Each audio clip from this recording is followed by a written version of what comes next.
Hey guys, welcome back to another episode of Mindset Moment.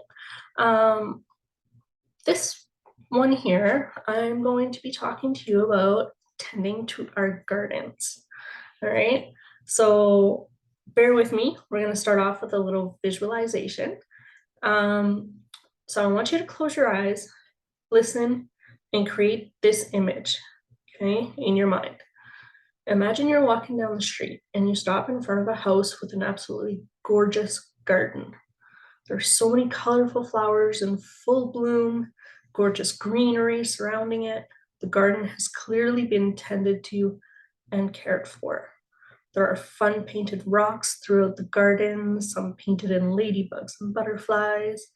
You observe this garden for a few minutes while taking in all its glory, and you notice a butterfly land on one of the flowers. It seems so content. When you're ready, you continue on your walk and arrive to another home.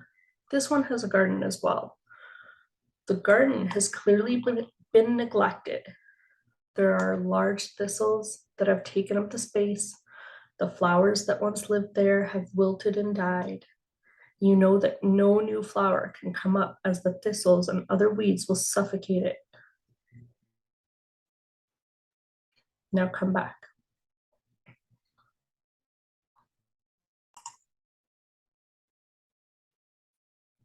Now, which one of these images brought you joy, brought you peace?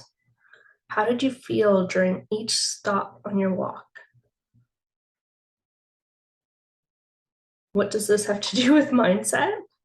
Well, your mind is like a garden, and you can have it be like a garden, like the garden number one, with blooming flowers of every color and shape and size, or it can be like the garden number two, with messy weeds. So this quote can be shared or can be found often. And it's this one here. So your mind is a garden. Your thoughts are the seeds. You can grow flowers or you can grow weeds.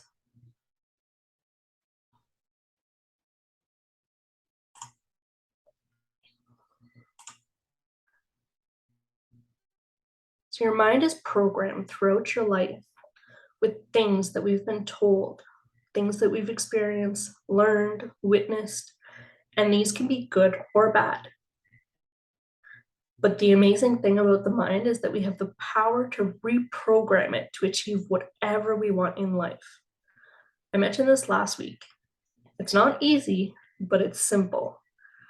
All right. So our minds go through our whole life and they accumulate things, they accumulate experiences, they accumulate things that we've heard, that we've seen, and it stores it all in our subconscious mind. And this is what programs us to think the way that we think, to act the way that we act, to believe what we believe. Okay. And now this can help us move forward. This can also keep us where we're at, right? So it all depends on how you are going about your life. If you are in need of reprogramming, if you are in need of shifting of the mind, right? That's possible. It's not easy, but it's simple. So you can reprogram it. The seeds that we plant are the thoughts that we have.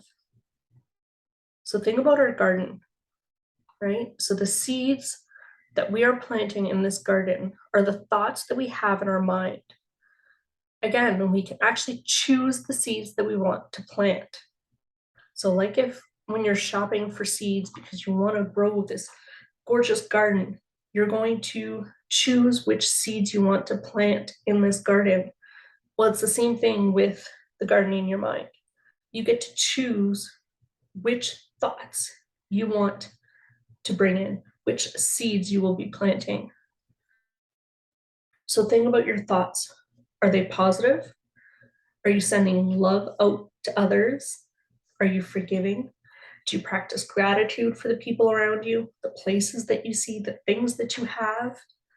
These thoughts are the ones who will bloom into an abundant garden and in turn give you an abundant life.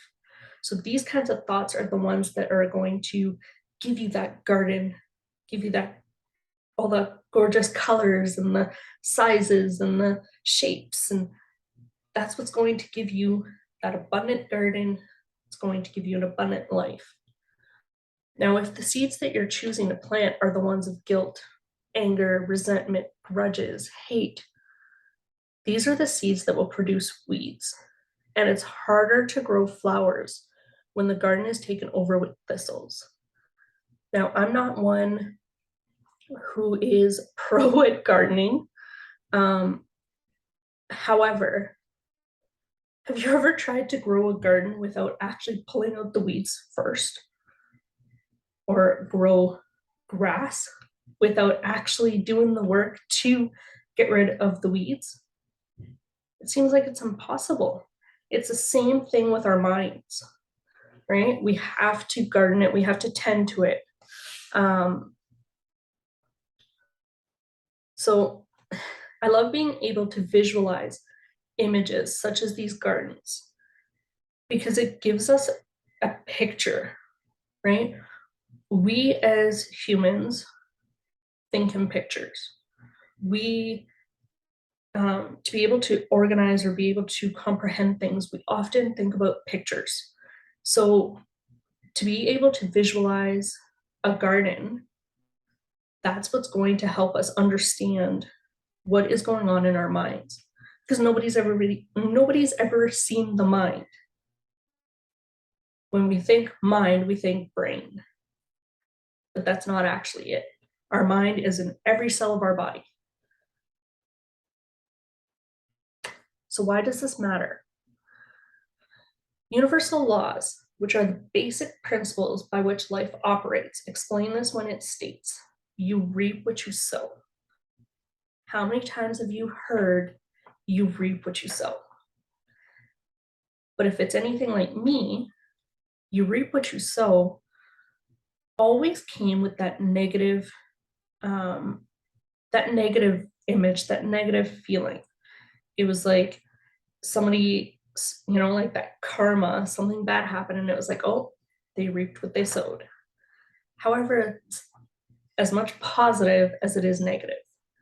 If you are planting all the positive seeds in your garden, you are going to receive positive.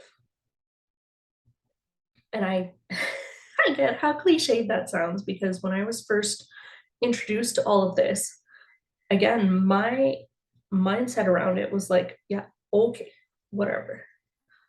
But then I started learning and I started studying and I started applying and seeing the benefits and seeing the results. And I was like, holy shit, this is actually doable. This actually makes sense. This is actually how it works. Right? So this law, if you reap what you sow, explains that the true seed is the purpose with which you think, speak, and act. It determines the harvest you will reap. Every thought is like a seed dropped in the subconscious mind where it germinates and grows. So you reap what you sow means that the true seed, is the purpose with which you think, speak, and act. It determines the harvest you will reap. So if you are planting apple trees, you're not going to expect oranges, right? There's no way you're going to plant apple trees and sit there and wait for the oranges to come. That's not the way it works. And we know that when it comes to concrete things. In no way would you see a farmer say, oh, I just planted this field of potatoes, but now I'm going to wait for carrots. It doesn't make sense. So it's the same thing when it comes to our mind. If we want the positive outcomes, then the thoughts that are in our minds, the way that we speak, the way that we act, needs to be in alignment with that. Okay?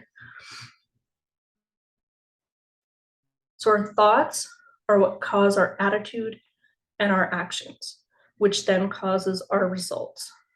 In other words, what you think is what you put out to the universe and what the universe will return to you.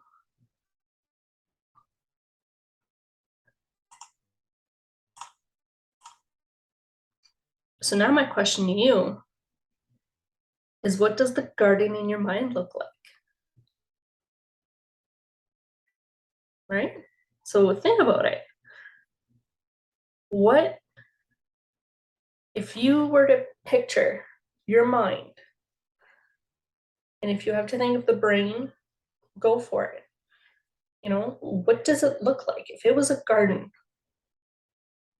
and I have this t-shirt and my kids find it hilarious because it's a brain on the front, and there's like these flowers coming out from every direction of it. And they, like I said, they find it hilarious because there's flowers coming out of a brain. But for me, that image on that t-shirt represents what I am creating in my mind. I am creating that luscious garden. I want those gorgeous flowers. I want all the colors. Right? So what does the garden in your mind look like? And if you have to think about it in pictures, like the actual garden, what does it look like? Does it look like the first garden that we visualized when we first started, with all the colors and the greenery and the pretty rocks and the colors and the shapes and the sizes? Or is it like the second one where it's just overrun by thistles and you have no idea what's going on in it? And you know that looking at this garden, it is going to be hell to try and fix it. Right? If you've ever had to take care of a yard or a garden that has been overrun by weeds, you know how difficult it is to take out all the weeds and grow something gorgeous. We did it last summer. I dug up my whole front yard, right? Because it was just overrun by weeds and I wanted gorgeous green grass. Well, what turned out to be kind of funny was that, you know, I spent so much time doing this actual physical work, and then I hopped into this self-help or this reprogramming work, and it was like, wow, that makes so much sense. Right? So your call to action this week is this: reflect and journal on the thoughts that are living in your mind. Are you prone to thinking negative or positive thoughts? Do you play worst case scenarios in your mind? I was the queen of worst case scenarios. That's queen of it. And it was one of the things that I did, that I shifted, that helped so much. Do you visualize the positives in situations? Do you get angry or irritated easily? Do you think negatively about yourself? Are you kind to yourself? Do you easily find the negatives in every situation? Do you practice gratitude for every situation? So reflect and journal on this. What is going on in your mind? And if you have to break it down into sections of the day, do it. You might be surprised as to where these thoughts are creeping in. Right? So if you're thinking positive when you're at home and you're doing your thing, but then you get to work and it shifts. Now you know that trigger. Now you know what needs to change or where it needs to change. Right? So really be honest with yourself. When you're journaling, it's really about what is going on with yourself, and don't beat yourself up for it. So if you are noticing that you're negative thinking, that you're doing the worst case scenarios, that you visualize the negatives in every situation, that you get angry, that you're a little mean to yourself, to others, don't beat yourself up, because you are doing the best that you can with your current level of awareness, which means that you are doing the best you can with what you have now. So don't beat yourself up about it,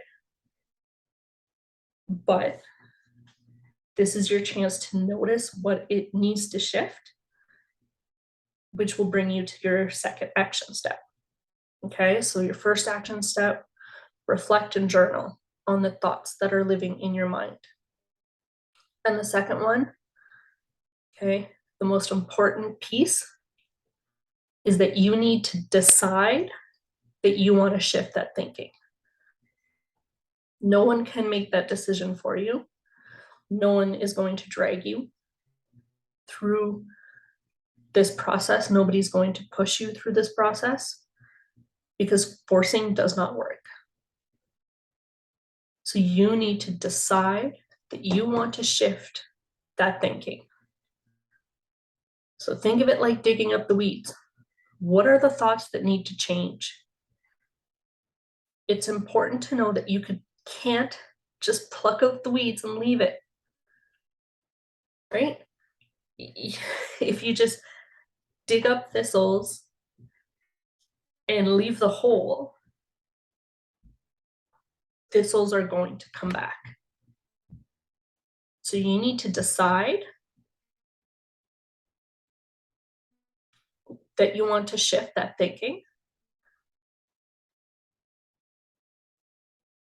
And then you need to replace it with something else. Otherwise, nature will fill the hole with the same thing. So there's no eliminating negative thoughts. You can't just eliminate the way that you're doing things. You can't just eliminate the negative thinking. You can't just eliminate the worst case scenarios. You can't. You need to replace it with something else. So for example, for every negative thought, you need to replace it with a positive one. So think, remove thistle, plant flower. Okay, you can't just leave the hole in the ground. You remove what you don't want and you put what you do want. And if you want to know how I was able to shift this and replace the thistles in my mind with the gorgeous blooming flowers that I know live there now, decide and reach out. All right. So I encourage you, do your action steps. Reflect, journal, decide, and replace. Reflect on your thoughts, journal about it. Then you need to decide that you want to shift it and start replacing. Okay. Let me help you so that together we can get you the life that you desire and deserve. Thanks for listening.